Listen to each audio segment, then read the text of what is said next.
देवगण, देवगण, आज मेरा हृदय प्रसन्नता से भर गया है।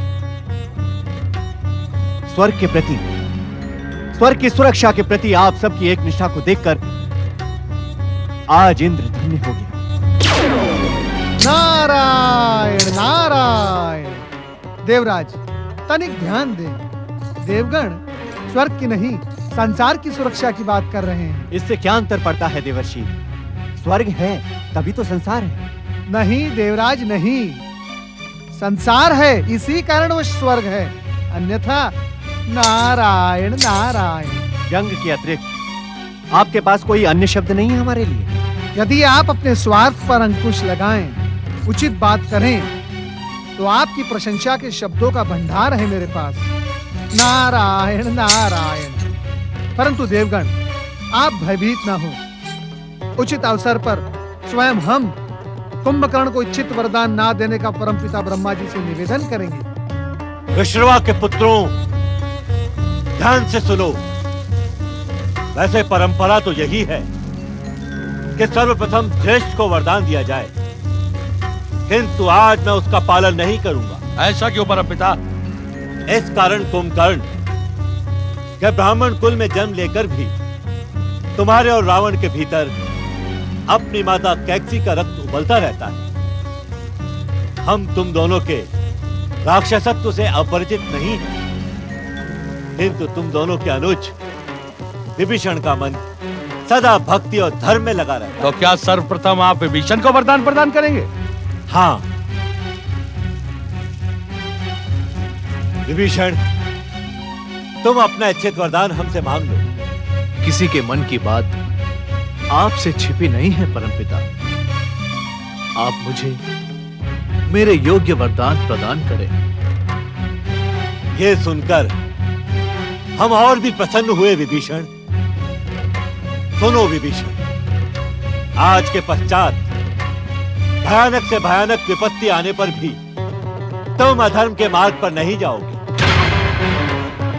बिना शिक्षा प्राप्त किए ही संसार का समस्त ज्ञान तुम्हें प्राप्त हो जाएगा।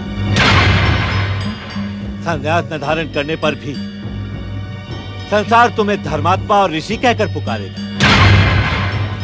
तुम्हारे आचरण और धर्म निष्ठा के कारण ही श्री भगवान तुम्हें अपना मित्र बनाएंगे।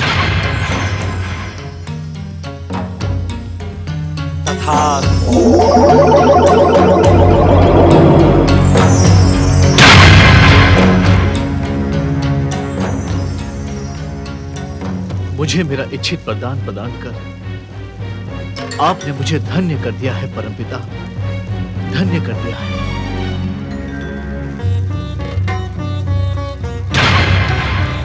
महापंडित रावण, कहो तुम्हारी क्या इच्छा है? तुम भी हमसे अपना इच्छित वरदान मांगो। परमपिता, मेरे प्रिय अनुज कुंभकर्ण और विभीषण ने जो मेरे निमित्त मांगा है वो मुझे मिले, और वो सब भी जिसके मैं योग्य हूं। रावण, तुमने 10 बार अपना मस्तक काटकर हमें समर्पित किया है। इस कारण तुम्हें तुम्हारे इच्छित वरदानों के साथ ही हम तुम्हें दशानन होने का वरदान भी प्रदान करते हैं। कथा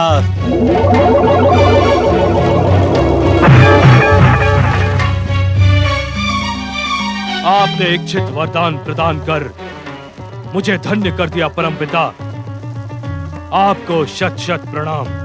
दशानन रावण, तुम्हारे समान शक्तिशाली ब्राह्मण न तो आज तक जन्मा है और न ही भविष्य में उत्पन्न होगा।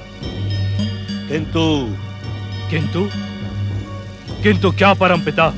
किंतु अपने शरीर में बह रहे माता कैकसी के दैत्य रक्त को उत्तेजित न होने देना और अपने भीतर उबलने वाली राक्षसी वृत्तियों पर अंकुश लगाना, अन्यथा हमारा वरदान तुम्हारी रक्षा न कर सकेगा। जो आज्ञा परमपिता। विशाल शरीर के स्वामी बाहुबली कुंभकर्ण, अब तुम अपनी इच्छा करो। परमपिता को रोके देवर्षि, परमपिता को रोके। तनिक विचार करें परमपिता, रुके परमपिता, आप उसे वरदान ना दें।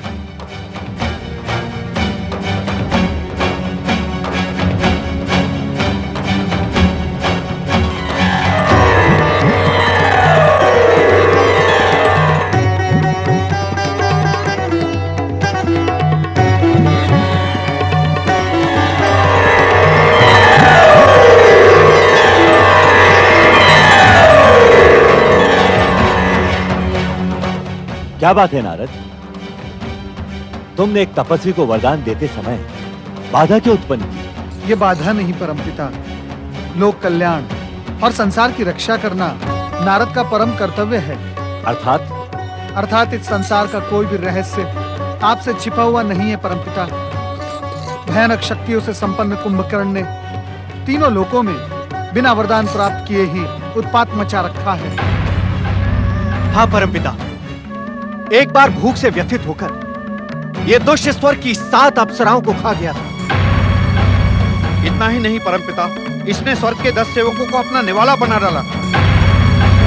ये अब तक कितने मनुष्य और पशुओं को पचा गया है, ये कहना असंभव है परमपिता। इसे वरदान ना दे परमपिता, अन्यथा अनर्थ हो जाएगा। ये तीनों लोगों को खा जाएगा। परमपिता, आप इसे वरदान में सांसारिक मोह प्रदान करें। वाणी की अधिष्ठात्री देवी सरस्वती शीघ्र उपस्थित हो, शीघ्र उपस्थित हो, शीघ्र उपस्थित हो।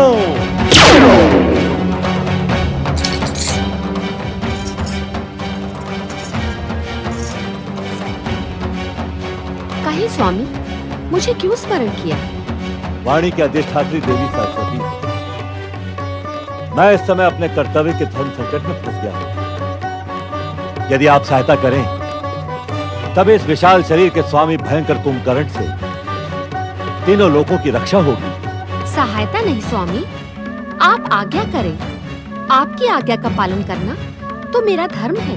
देवी सरस्वती, आप उस भयंकर राक्षस कुंभकर्ण की वाणी पर अंकुश लगाकर देवताओं और देवर्षि नारद के मनोकूल शब्दों का उच्चारण कराएं। जो आज्ञा स्वामी।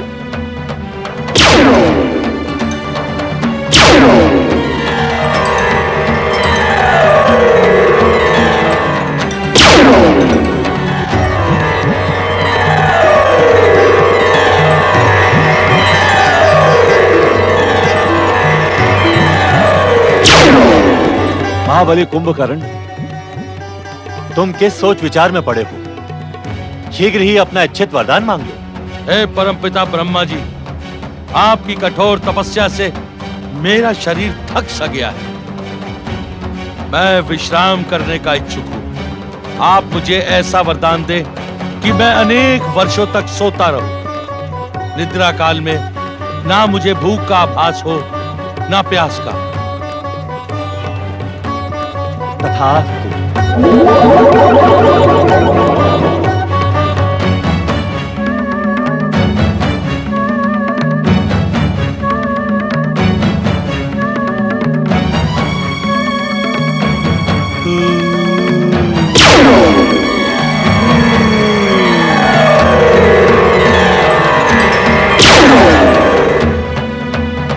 विश्रवा के धर्मज्ञ और पराक्रमी पुत्रों, सुनो।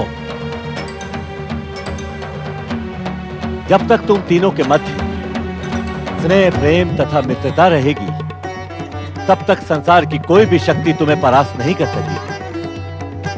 तुम सबका कल्याण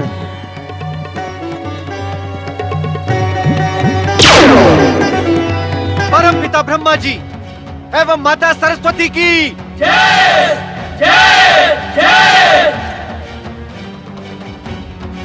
कुंभकर्ण, अरे तेरी मति मारी गई है क्या?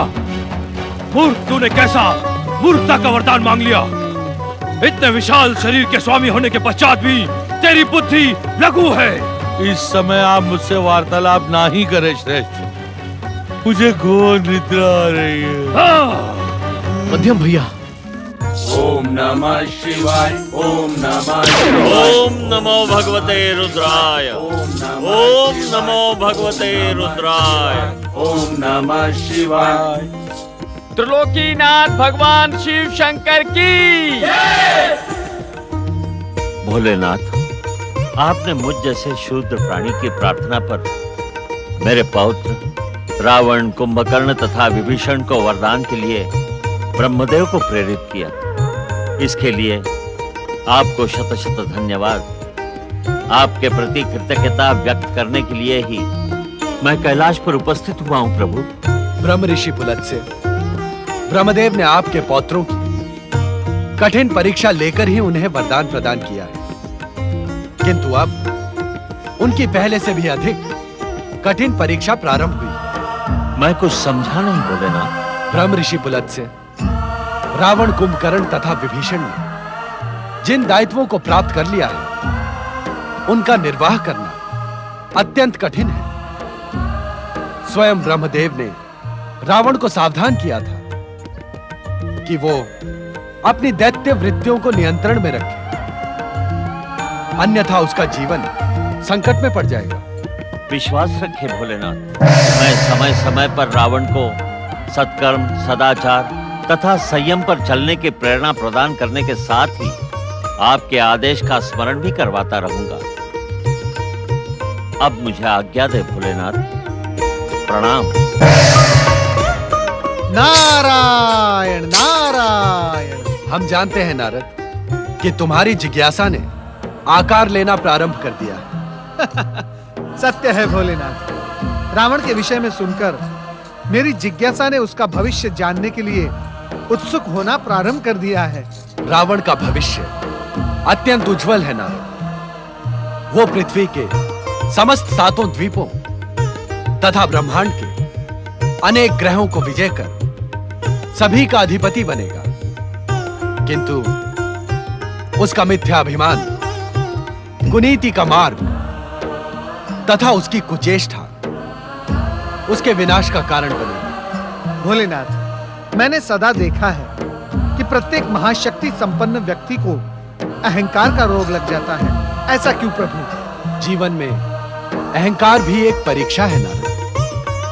अर्थात जो व्यक्ति अपनी भक्ति, तपस्या तथा आराधना से महाशक्ति की कृपा प्राप्त कर लेता है, तो स्वयं विधाता अहंकार बनकर उसकी परीक्षा लेता है।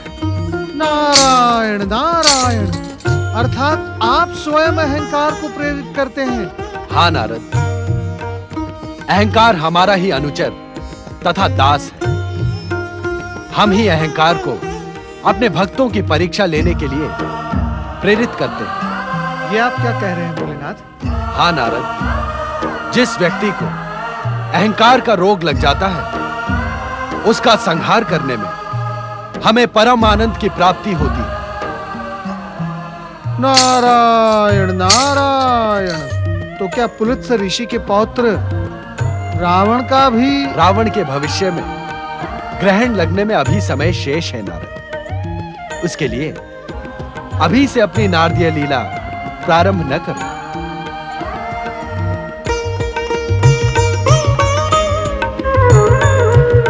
ओम नमः शिवाय।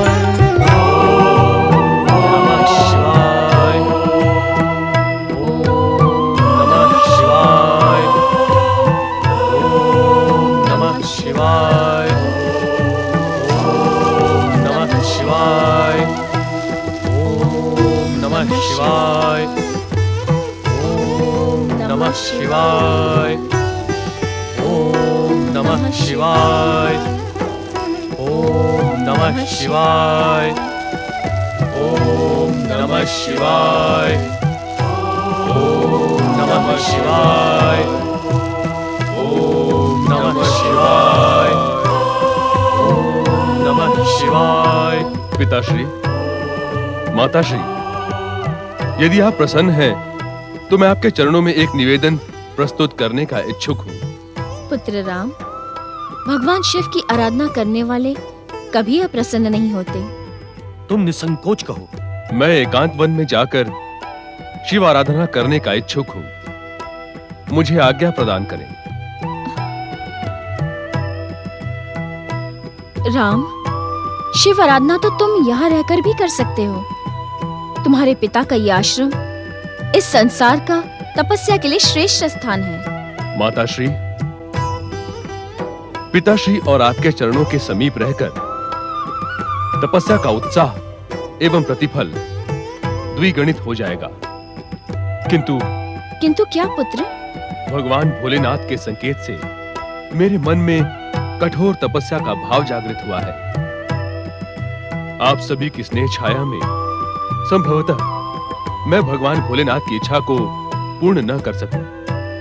यही कारण है कि मैं वन जाने की अनुमति मांग रहा हूं। तुम्हारी प्रत्येक इच्छा का सम्मान करना हमारा धर्म है और उसी में हमारा तथा जगत का कल्याण निहित है। जो उचित हो तुम वही करो।